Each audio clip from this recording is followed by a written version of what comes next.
आपल्याला सगळ्यांना शुभेच्छा देतो।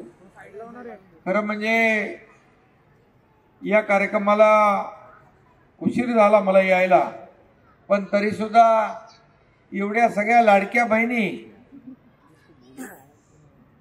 इथे वाट पाहत थांबल्या त्याबद्दल खऱ्या अर्थाने मी तुमचा लाडका भाऊ एकनाथ शिंदे म्हणून आपलं मनापासून धन्यवाद आपल्याला देतो, आपले आभार मानतो। काल जागतिक महिला दिन झाला। 1975 साली पहिला महिला जागतिक दिन सुरू झाला आणि काल 50वं वर्ष आहे, सुवर्ण महोत्सव वर्ष। आणि म्हणून आजचा दिवस देखील सोन्यापेक्षा कमी नाही असं देखील या ठिकाणी मी सांगतो। मी आपल्याला एवढंच सांगतो, लाडक्या बहिणी, मुख्यमंत्री लाडकी बहीण योजना या आपल्या कोणाकोणाला त्याचा हे मिळालं तर हात वर करा। माझ्या लाडक्या बहिणींना मी हे सांगू इच्छितो की किती कोणी विरोधकांनी सांगितलं लाडकी बहीण योजना बंद होईल, हा एकनाथ शिंदे आणि मुख्यमंत्री देवेंद्रजी अजितदादा ही लाडकी बहीण योजना कधी बंद करणार नाही। लाडकी बहीण योजना सुरू आहे, ती सुरूच राहील, कारण हे महायुतीचे सरकार आहे, हे सर्वसामान्य माता भगिनींचं सरकार आहे। आणि मी जेव्हा मुख्यमंत्री झालो त्यावेळेस मी विचार केला, आम्ही म्हणतोय सर्वसामान्यांचं सरकार, सर्वसामान्यांचं सरकार, मग सर्वसामान्यांसाठी काय निर्णय घ्यायचा। आम्ही देखील, मी काय, विजयराव काय, आपल्या आता हा युवा साहिल काय, ममित काय, आमचे द्वारकानाथ भोईर काय, सर्वसामान्य कुटुंबातून आलोय। आणि सर्वसामान्य कुटुंबातून आल्यानंतर मी पाहिलंय माझी आई कशी काटकसर करायची आपला कुटुंब चालवण्यासाठी, मुलांचं शिक्षण करण्यासाठी।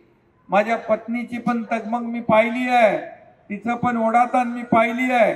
आणि म्हणून मी मुख्यमंत्री झाल्यानंतर देवेंद्रजी आणि अजित पवार यांना सांगितलं, मुख्यमंत्री माझी लाडकी बहीण योजना आपण सुरू करूया, आणि ती आम्ही सुरू केली।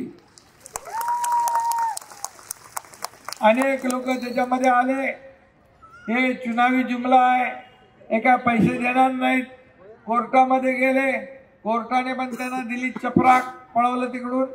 आणि मग या योजनेमध्ये खोडा घालणारे लोक मी निवडणुकीमध्ये सांगितलं माझ्या लाडक्या बहिणींना, जे आपल्या योजनेमध्ये खोडा घालतात हे सावत्र भाऊ आहे, आणि निवडणुकीमध्ये त्यांना तुम्ही बरोबर खोडा घालणाऱ्यांना जोडा दाखवा। त्या माझ्या लाडक्या बहिणीने जोडा नुसता दाखवला नाही तर मोठा लगावला, जोरात आवाज काढला, आणि पार चारी मुंड्या चित झाले। आणि या महाराष्ट्रामध्ये महायुतीचं सरकार, ऐतिहासिक विजय मिळाला।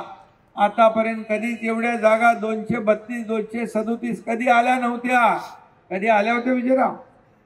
237 जागा आणण्याचं काम तुम्ही माझ्या लाडक्या बहिणींनी केलेलं आहे, आणि म्हणून लाडकी बहीण योजना कधी बंद होणार नाही। लेख लाडकी लखपती योजना आहे, मुलींचं उच्च शिक्षण आहे, तो निर्णय आपण घेतलाय। या देशाचे आदरणीय प्रधानमंत्री मोदी साहेबांनी देखील आपल्या या माता भगिनींना आत्मसन्मान देण्यासाठी, त्यांना आत्मनिर्भर करण्यासाठी बेटी बचाव बेटी पढाओ सुरू केलं, जनधन योजना सुरू केली, उज्ज्वला योजना सुरू केली, लखपती दीदी योजना सुरू केली, ड्रोन दीदी योजना सुरू केली। बघा, केंद्र आणि राज्य सरकार मिळून या महिलांना ताकद देण्याचं काम, माझ्या लाडक्या बहिणींना आत्मनिर्भर करण्याचं काम, त्यांना सन्मान मिळवून देण्याचं काम आपले सरकार, महायुती सरकार करतंय, आणि मोदीजींचं सरकार देखील करतंय।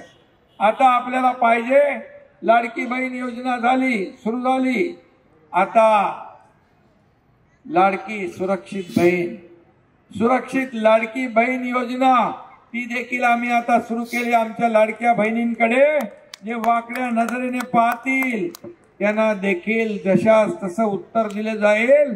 आणि आपण बदलापूरची घटना पाहिलेली आहे, बदलापूरमध्ये नराधमाने आमच्या लाडक्या बहिणीवर अत्याचार केला, छोट्या बालिकेवर अत्याचार केला, स्वारगेटची घटना आपण पाहिली आहे।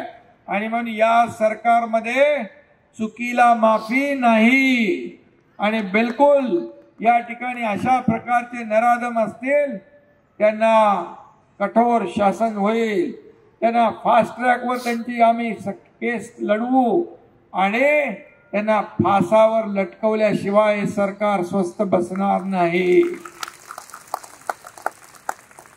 आणि म्हणून आजच्या या कार्यक्रमामध्ये सन्मान लाडक्या बहिणींचा हा साहिलने केलेला चांगला कार्यक्रम आहे। तुझं मनापासून मी अभिनंदन करतो, मनापासून तुला शुभेच्छा देतो। खरं म्हणजे मी जाता जाता एवढंच सांगतो, नारी शक्ती है, सम्मान है, नारी गौरव है, अभिमान है नारी। आणि सर्व खऱ्या अर्थाने मनापासून मी या नारी शक्तीला मनापासून खूप खूप अभिनंदन त्यांचं करतो, त्यांना शुभेच्छा देतो। आणि एवढंच सांगतो, आस्था है, विश्वास है, प्यार है नारी। आस्था है, विश्वास है, प्यार है नारी, हर नाव को पार लगाती पतवार है नारी। आणि बांधे एक डोरी से सारा परिवार है नारी। आणि म्हणून ही खरं म्हणजे नारी शक्ती त्यागाचं प्रतीक आहे। आपल्या जिजाऊ सावित्रीच्या लेखी आहात तुम्ही, किती सांगायचं, किती तुम्ही माता महिला, माझ्या लाडक्या बहिणी, लाडक्या भावांच्या पेक्षा कोणी कमी नाही आहे। आज पायलटचं काम करतायत, आज युद्ध नौका चालवतायत, आज रेल्वे चालवतायत, मेट्रो चालवतायत, आज या देशाच्या राष्ट्रपती देखील महिला आहे, या देशाच्या प्रधानमंत्री देखील पूर्वी महिला होत्या। आणि म्हणून आज सगळ्या क्षेत्रामध्ये माझ्या लाडक्या बहिणींनी नाव केलंय, मोठं काम केलंय, याचा गौरव झालाच पाहिजे, याचा अभिमान तुम्हाला या तुमच्या या लाडक्या भावाला एकनाथ शिंदेला आहे। बघा, सत्ता येते, सत्ता जाते, पुन्हा येते, पद येतात, पद जातात, पुन्हा पद येतात, पद वर खाली पण होतात। पण मी जेव्हा सीएम होतो, मुख्यमंत्री, तेव्हा लोक म्हणायचे सीएम म्हणजे चीफ मिनिस्टर, मी म्हणायचो सीएम म्हणजे कॉमन मॅन। आता देवेंद्रजी मुख्यमंत्री आहेत, आमची टीम काम करते, आता मी डीसीएम आहे, आता मी म्हणतो डेडिकेटेड टू कॉमन मॅन। सर्वसामान्य माणसाला समर्पित असं काम आपण केलं पाहिजे। आणि म्हणून या सगळ्यापेक्षा, पदांपेक्षा मला या महाराष्ट्रातल्या करोडो लाडक्या बहिणींचा लाडका भाऊ ही नवी ओळख मिळाली, हे पद सगळ्यात मला सगळ्या पदापेक्षा मोठं आहे। आणि म्हणून मी आपल्याला खूप खूप शुभेच्छा देतो, मनापासून आपलं अभिनंदन करतो। ज्यांचा गौरव झालाय त्यांना देखील शुभेच्छा देतो। असंच काम यापुढे देखील समाजासाठी आपण करत राहा, तुमचा गौरव समाज केल्याशिवाय राहणार नाही। आणि पुन्हा एकदा मनापासून आपल्याला खूप खूप शुभेच्छा, धन्यवाद। जय हिंद, जय महाराष्ट्र।